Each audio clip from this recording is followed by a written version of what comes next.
All right, y'all, chapter 3, Ecclesiastes, a time for everything.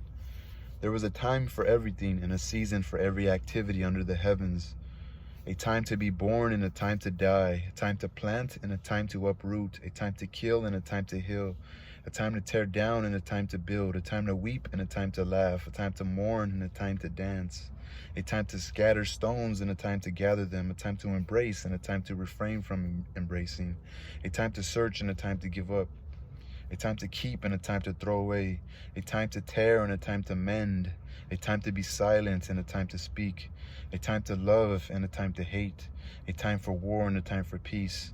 What do workers gain from their toil? I have seen the burden God has laid on the human race. He has made everything beautiful in its time.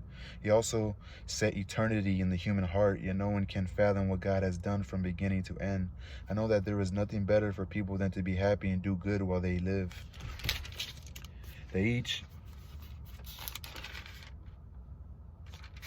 each of them may eat and drink and find satisfaction in all their toil. This is the gift of God.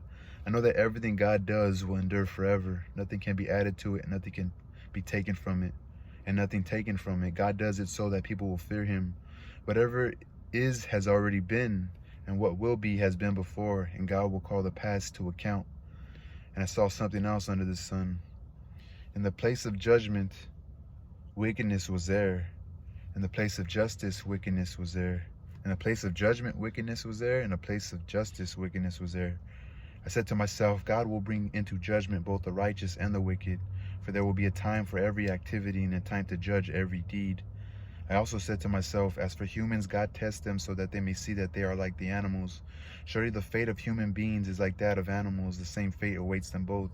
As one dies, so dies the other. All have the same breath. Humans have no advantage over animals. Everything is meaningless. All go to the same place. All come from dust, and dust all return. Who knows if the human spirit rises upward and if the spirit of the animal goes down into the earth? So I saw that there was nothing better for a person than to enjoy their work, because that is their lot. For who can bring them to see what will happen after? That's end of chapter 3.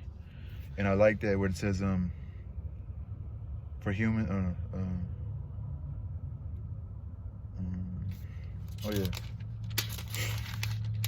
that each human may eat and drink and find satisfaction in all their work. This is the gift of God.